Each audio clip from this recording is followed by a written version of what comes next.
State lawmakers returning to Raleigh today as the General Assembly gets back to business. Members will be sworn in and the House will elect a leader to replace Thom Tillis. He's joining the U.S. Senate. Fox Wilmington's Justin Smith at the Legislative Building with a preview of some of the issues now facing lawmakers. Partisan politics won't stand in the way of getting anything done here at the General Assembly. After all, the GOP continues to dominate the House and the Senate. So the real question is, how will those two chambers and Republican Governor Pat McCrory get along? And there will be plenty on their plates this session. There's a push to pass economic development incentives that didn't get approved last year. Educators are calling for more pay increases, especially for veteran teachers who didn't see much of a boost from last year's pay hike. Film incentives, of course, important to many in our area. Supporters of that industry calling on lawmakers to bring back the tax credits they say made North Carolina competitive, or at least add more money to the new grant program. And Wilmington leaders also want to reinstate incentives that helped people restore historic buildings. Those are just some of the issues that we expect the General Assembly to debate when they return to Raleigh later today. John Evans and I will have team coverage on air and online. For now, in Raleigh, Justin Smith, Fox Wilmington News. WECT's Justin Smith went to Raleigh and heard what Republican leaders in the General Assembly had to say. Justin, any progress being made toward a compromise bill?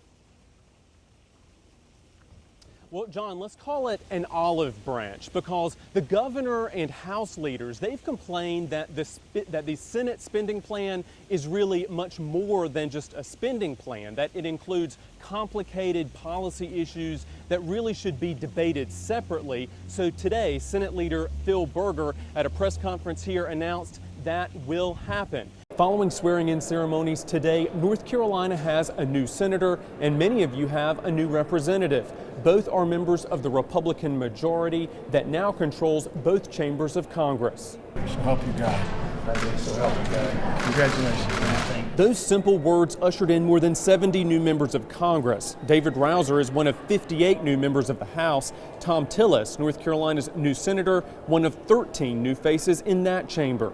Rouzer was once a staffer here for Senators Jesse Helms and Elizabeth Dole. Now he's back in a new role. I never really thought about running for office myself, but you know, life takes twists and turns and you never know where you'll end up. One thing I've learned is never say never, because you don't know. Now, as for working with the state's new senator, Rouzer says he looks forward to partnering with Tillis to get things done for North Carolina. We've worked together, obviously, in the state legislature. When I served in the state Senate, he was in the state House and then became Speaker of the House.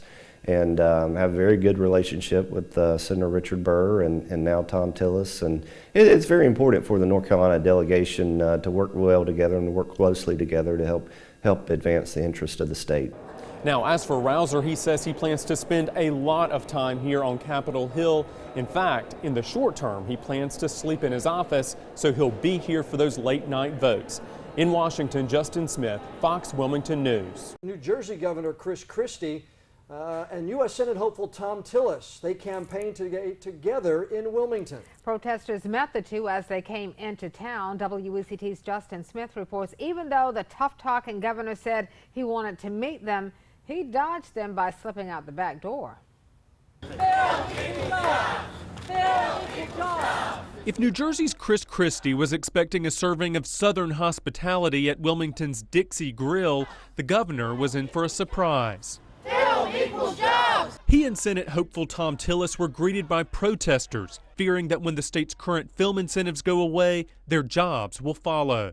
If they're not protesting him, that means he hasn't done anything for the people of North Carolina. He's made tough decisions. He's led and brought people together, and that's always going to lead to some controversy. No stranger to controversy, the possible presidential contender was greeted as a rock star by many who packed this restaurant to get an autograph and a picture. Oh, I love him. I've been following him for years. While stumping throughout the country doesn't hurt Christie's presidential prospects, 1, 2, 3. This event was about Tillis, as polls show Democrat Kay Hagan pulling ahead, especially with women. Tillis dismissed the polls and my question. Do you need to change your strategy when it comes to women? I think that we have to stay focused on what Kay Hagan has failed to do and the promises that she's broken. While Republicans scrutinize Hagan's record in Washington, these protesters are angry about what happened in Raleigh during Tillis's tenure. Fine, let them protest and yell and scream all they want. I love it. I love it. I can't wait to go out there and shake hands with all of them. But that didn't happen. As the protesters waited outside, Christie went out the back, headed to a private Tillis event to raise money for the man who could tip the balance of power in the U.S. Senate. In Wilmington, Justin Smith, WECT News. Candidates running for office have to file reports showing where their campaign money comes from and how they spend it. Now, most of the expenses are clear, things like signs, postcards, and ads, but our review of finance reports in Columbus County revealed campaign spending lots of money on something listed only as Get Out the Vote.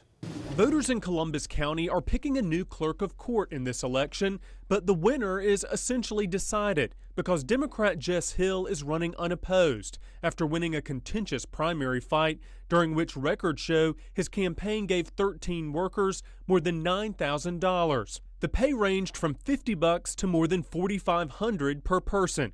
The only description for the expenses, Get Out the Vote. If you don't know what that means, you're not alone. I think the public would be better served if there was more detail. Bob Hall is Executive Director of Government Watchdog Group Democracy North Carolina. The accountability really is on the candidate to tell the public what that money is for. The candidate wouldn't talk about it. But records show Hill wasn't alone in paying people to get out the vote. We found that most of his workers received money from previous campaigns, including Senator R.C. Soules, Representative Dewey Hill, and Representative Ken Waddell. I had kind of mixed emotions about coming on and talking about it, but I think it's important that we really have a conversation about it. Waddell says Get Out the Vote can mean a lot of things, including paying people to work at polling sites. It'd be nice if we could all get volunteers to go out there and actually work real hard and for the candidates, but that's not always the case. We tried calling people paid to get out the vote and even knocked on doors. No one would go on camera, but several say their responsibilities include registering voters and driving them to the polls. Bob Hall says there's nothing wrong with that, but he believes the campaign reports should include a better description of the expenses. Otherwise, he says, the public starts to speculate. The under-the-table transactions or purposes that are illegal, or people are buying votes, those kind of rumors happen when you just put down GOTV. Waddell agrees that better reporting is needed because he understands that some people have misconceptions. You can make suggestions to people about how they're going to vote, but I have no idea how they're going to vote. Only God knows how to vote when they get in there. The State Board of Elections says campaign finance reports have to include the specific purpose of expenses. A spokesman for the agency says the state audits all of these reports, but priority is given to specific complaints. For the other reports, the average lag time is 7 years. Officials here at the State Department of Public Instruction are holding firm that charter schools should comply with public records laws just like traditional schools. But a Wilmington man who sits on a board that helps recommend statewide charter school policy isn't so sure. Baker Mitchell is owner of Roger Bacon Academy, the company that manages the 3 schools in our area that haven't handed over salary information, even though we requested it more than a month ago. On his blog, Mitchell explains he believes salaries are private, confidential information between the school and the teacher. Eddie Goodall is executive director of the North Carolina Public Charter Schools Association. He doesn't agree with Mitchell on everything, but he does believe salary information should be private. A small charter school or a large charter school has relationships within the school that are going to be upset by simply divulging that and each of the teachers finding out what the other teachers are making. It's not about hiding anything from the public. It's about just keeping that information inside the school confidential within the teachers. But even though some charter school leaders may not want to follow public records law, just today, staffers in a Senate committee reiterated the schools have already agreed to hand over their records. They are subject to open meetings laws and the personal records statute, because that is an agreement they have made, a charter makes with the state board in its charter agreement.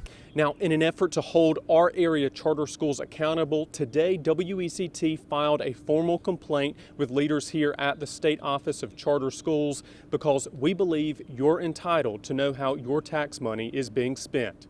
Reporting in Raleigh, Justin Smith, WECT News.